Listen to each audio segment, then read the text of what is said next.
De fato, existe uma resistência à teoria, né? Retomando o que eu falei no começo, uma expressão do Paul Deman, existe uma resistência à teoria, uma espécie de fobia da teoria hoje, como se fosse uma hiperintelectualização, e acho que isso, em grande parte, essa ideia de que ser intelectual é algo supérfluo, que o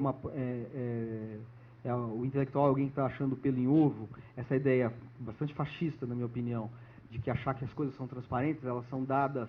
sem mediações e, portanto, prescindem de um crítico, de um intérprete, e, portanto, papo de intelectual, papo cabeça é quem está querendo tornar complexo aquilo que não é, quando tudo é cada vez mais complexo, né? Eu acho que esse estado de coisas existe e, de certa maneira, explica a quase inexistência de teoria literária na crítica literária exercida nos jornais e que quase que sempre redunda, equivale a resenhismo. Né? Então, eu acho que esse estado em que a gente vive, que é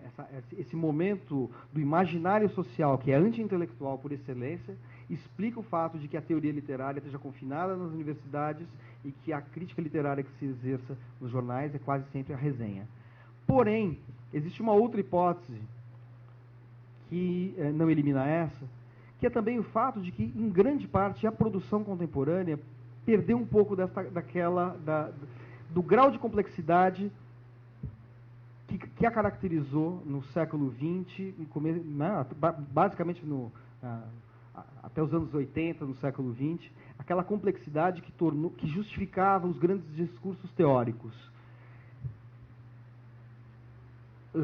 Relembro que o Gerd Bornheim falou nesse livro que eu dei como, nesse ensaio que eu dei como referência, que é assim, que a crítica nasce da morte da comunicação. Quer dizer, quanto mais incomunicável, quanto mais hermética a arte, mais se justifica e mais se impõe a necessidade da crítica literária. E a gente tem um século XX que essa incomunicabilidade, esse caráter hermético da arte se expressa, atinge níveis insuspeitados e talvez insuperáveis. Portanto, ao hermetismo crescente, à obscuridade crescente da crítica, da produção artística do século XX, corresponde também a cada vez mais a maior complexidade das teorias literárias e a própria heterogeneidade, a própria proliferação de discursos críticos. Porém, um crítico chamado Alfonso Berardinelli, que tem um livro chamado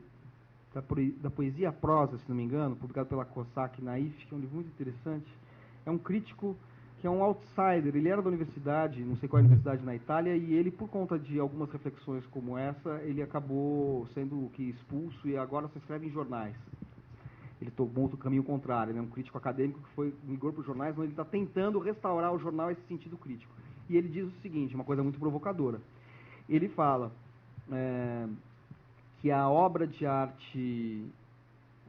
do século XX, que se caracterizou por uma tendência a atingir estados de uma pureza, de uma abstração, ou do que ele chama de uma transcendência vazia, e uma utopia do silêncio, eu estou usando termos dele aqui, ele fala assim, toda essa obra de arte que tentou os herméticos italianos, né, os poetas herméticos, Ungaretti, Montale, Quasimodo, ou na poesia francesa, do simbolismo, até Valéry, mas hoje em dia, num Yves Bonnefoy, é fácil, quando você lê um Yves Bonnefoy, por exemplo, você identifica isso, a ideia de que a poesia não se refere a nada, a não ser a própria construção linguística. Aqui no Brasil a gente tem a poesia concreta que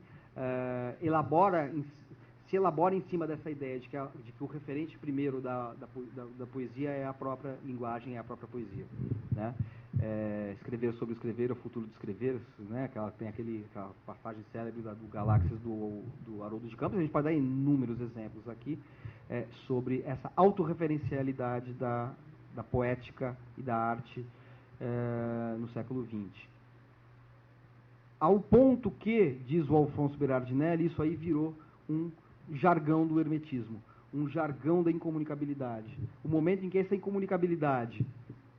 que por um autor como Adorno, por exemplo, quando analisava o Beckett ou Paul Celan, falava, não, isso aí é incomunicabilidade, o hermetismo é a expressão do sujeito alienado. Hoje, enquanto a gente não fala mais da alienação nos termos trágicos que o Adorno falava, porque ele vinha com a memória da Segunda Guerra, essa ideia da alienação se converte numa espécie de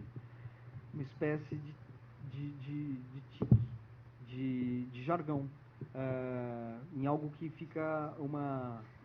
está me escapando a palavra, mas fica como uma espécie de capricho, né? A incomunicabilidade e o hermetismo como algo que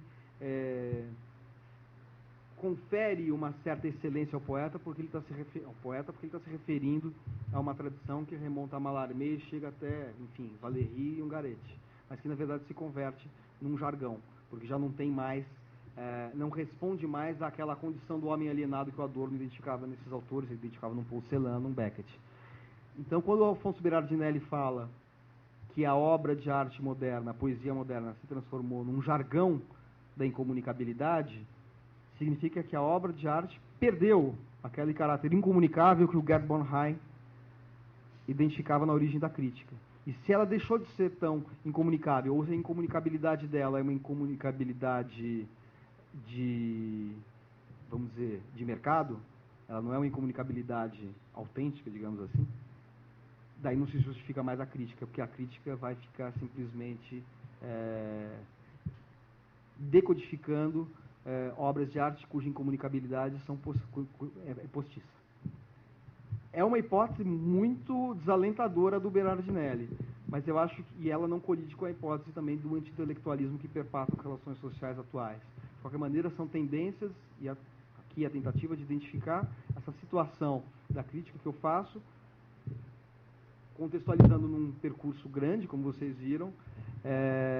e que é difícil de chegar aí a uma conclusão. Acho que não existe, né?